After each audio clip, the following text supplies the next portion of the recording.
Singing by Subhas Rai।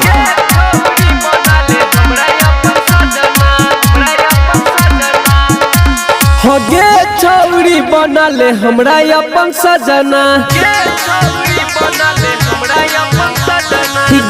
छौरी बनले हमरा अपन सजना, गे छौरी बनले हमरा अपन सजना।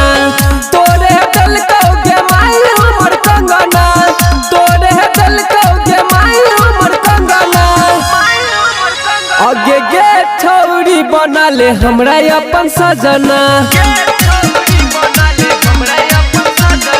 गे छौरी बनले हमरा अपन सजना, गे छौरी बनले हमरा अपन सजना।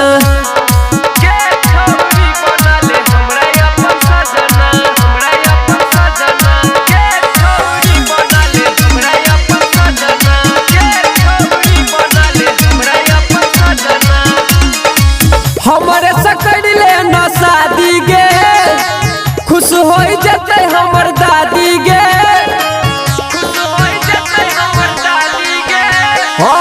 हमरे सकड़ले न शादी गे, खुश हो जते हमर दादी गे।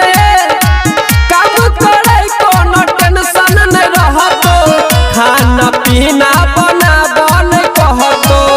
तोरा बिना सुना लागे हमर अंगना, तोरा बिना सुना लागे हमर अंगना। आगे गे छौरी बनले हमरा अपन सजना, हाँ गे छौरी बनले हमरा अपन सजना, गे छौरी बनले हमरा अपन सजना।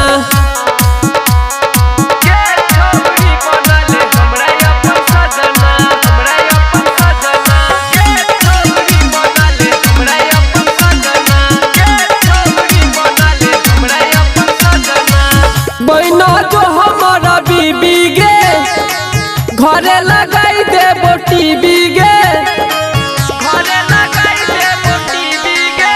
हाँ बहना जो हमारा बीबी गे, घरे लगाई देबो टीवी गे।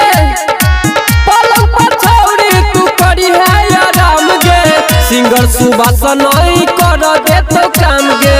राइटर निशंत के पुराई दही सपना, राइटर निशंत के पुराई दही सपना। आगे गे छौरी बनले हमरा अपन सजना, हाँ गे छौरी बनले हमरा अपन सजना, गे छौरी बनले हमरा अपन सजना।